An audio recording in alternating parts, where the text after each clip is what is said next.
Ok, c'est bon, ça tourne. Alors Laura, parlez-nous de cette rencontre. Bah vous savez, moi j'étais jeune.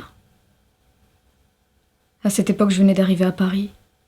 Je n'y connaissais rien encore. Moi, petite fille de sa campagne et arrivant dans la grande ville, c'était la folie. Je me suis faite 2-3 copines, mais pas assez pour combler le vide qui m'accompagnait.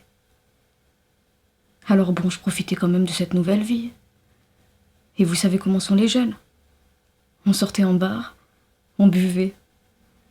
Et puis une de mes copines est rentrée avec quelqu'un alors que moi j'avais fui tous les hommes de la soirée. Ah, ces hommes. Toujours à vouloir vous toucher le cul avant même de s'être présentés à vous.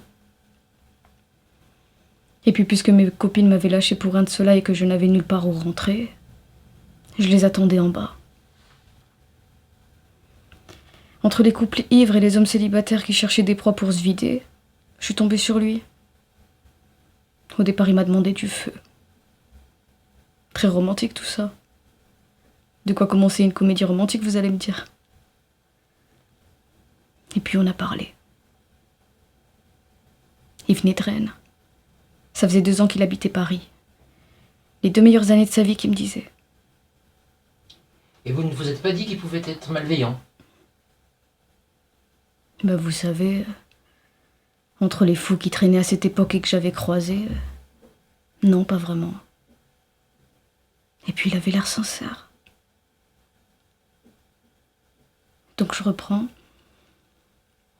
On a échangé nos numéros, et puis il est parti. Je me suis dit qu'un homme aussi respectueux ne pouvait pas faire de mal. Et quelques jours plus tard, il m'a envoyé un message. On s'est vu pour un dîner. Il était tellement beau. Il portait un costard noir et une chemise blanche. Il m'avait offert un bouquet de fleurs. Quel romantisme.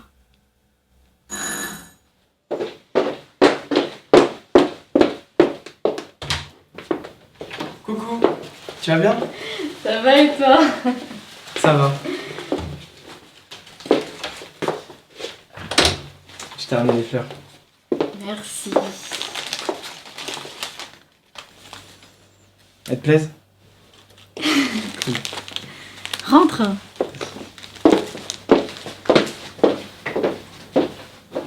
On a parlé toute la soirée autour d'une belle bouteille de vin. Il n'a pas arrêté de me complimenter. Il était vraiment l'homme idéal ce soir-là. Je l'avais même invité chez moi. Donc j'avais confiance en lui. Et puis il est resté dormir. Et c'est là que notre histoire a commencé. L'histoire d'amour parfaite, comme je vous le disais. Des cadeaux tous les jours et plein de petites attentions. Je déteste ouvrir l'opercule des yaourts. Je sais pas pourquoi. J'en ai peur depuis petite. Ça me dégoûte profondément. C'en est même handicapant parfois.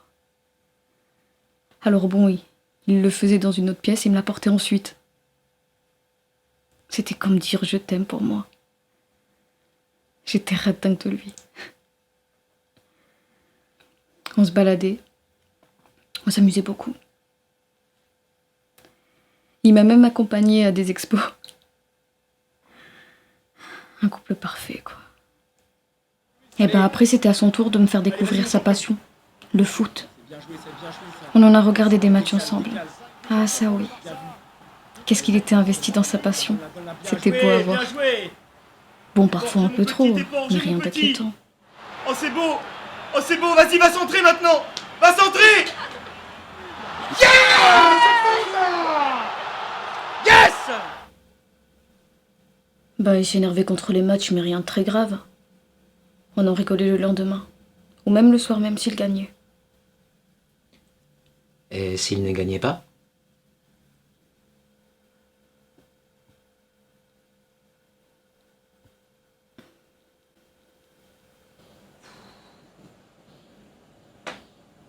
Mais putain, c'est pas vrai.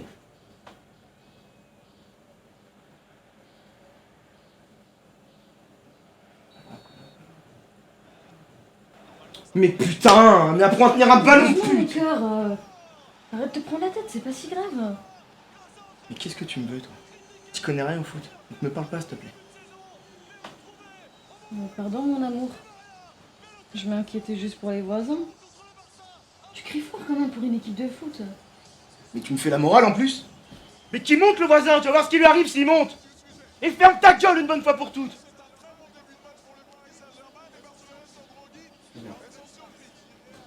Excuse-moi, t'as raison.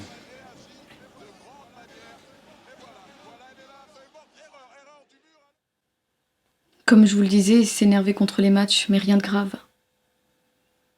Et puis, plus le temps passait, plus la relation devenait sérieuse. On s'aimait beaucoup. Je l'ai même présenté à mes parents. Ils l'ont adoré d'ailleurs. On a commencé à parler de se marier et d'avoir des enfants. Certes, on était jeunes, mais c'est pas forcément un problème quand on est à l'aise avec la personne. Bon, nos parents, eux, ils faisaient des enfants jeunes. Et je parle pas de la génération de nos grands-parents, mariés avant même d'avoir pu fêter leurs 18 ans. J'avais peur. Mais il m'a très vite rassurée.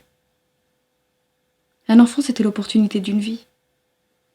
Alors que les études, elles, je savais pas trop où elles allaient me mener.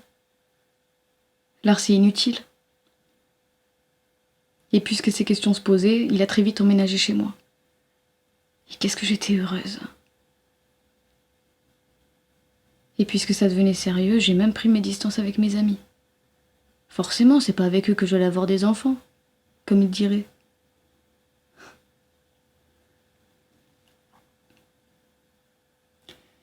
Certains l'ont mal pris. Je sais pas trop pourquoi. Ils étaient tous jaloux de nous de toute façon. Jamais aucun n'avait connu l'amour comme nous. Ils étaient différents de nous. Nous, on était heureux.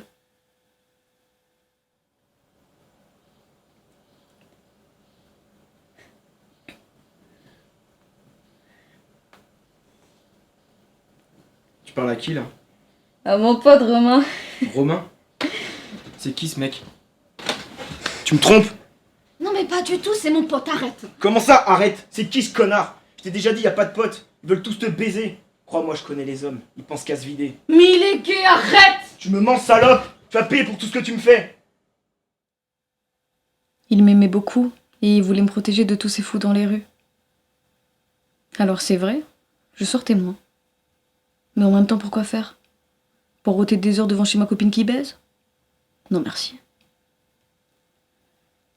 Il m'a fait comprendre que la vie ne se résumait pas qu'à boire ou à s'amuser. On avait des responsabilités.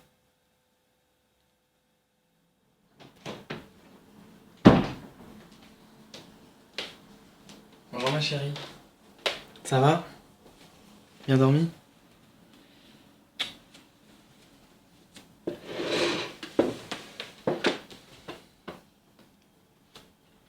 Oh ça va, fais pas la gueule.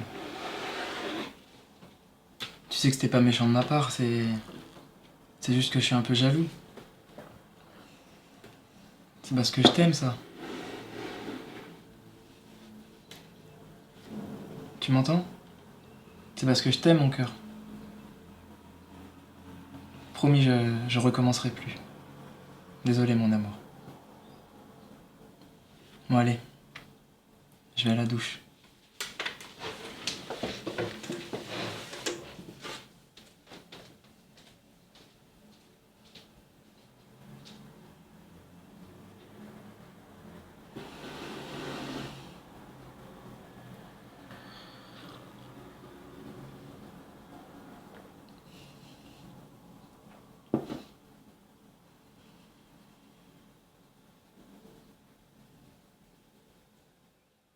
Et puis avec le mariage qui se préparait en plus.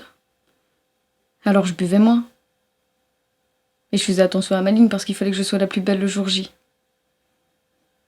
Et puis puisqu'on essayait d'avoir un enfant, fallait pas trop que mon corps change. Fallait que je reste attirante pour lui quand même. Je devais pas trop me laisser aller. Qui veut vivre avec un tas de graisse aussi? Moi j'aurais pas aimé si c'était lui. Alors je comprenais ce qu'il me disait.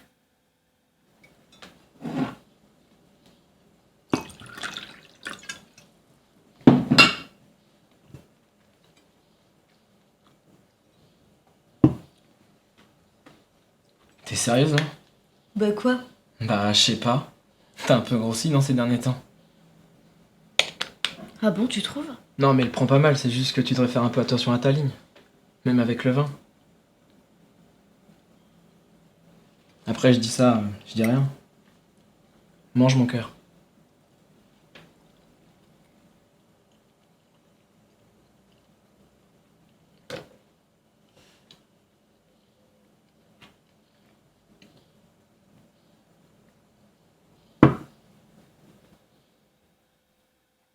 On a vécu des moments durs quand même.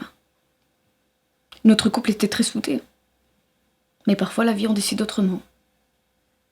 On gardait espoir parce qu'on était ensemble et on se soutenait. C'est ça l'amour en fait. J'ai eu beaucoup de grossesses ratées. On sait pas trop pourquoi. Je faisais des fausses couches. Et ça l'a pas mal détruit à vrai dire. Il voulait tellement avoir un enfant.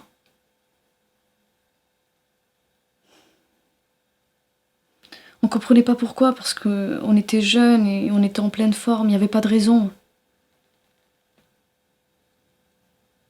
Bon, malgré tout, on se soutenait et on continuait d'organiser le mariage. On était éperdument amoureux l'un de l'autre. C'était beau à voir, vraiment.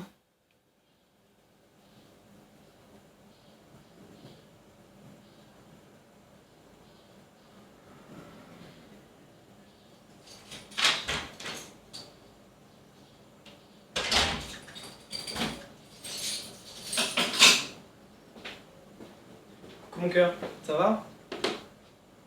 Qu'est-ce qu'il y a? Je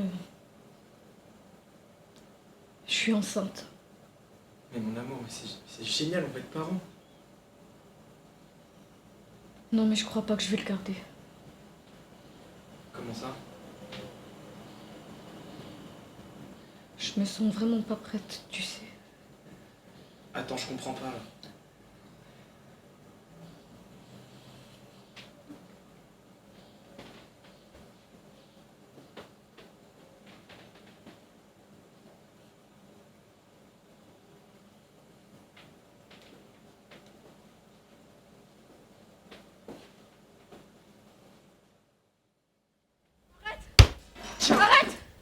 Arrête, le bébé! Le bébé! Mais je comprends pas. Ce que vous me racontez là, cette relation elle est parfaite. Mais alors, pourquoi vous l'avez tué?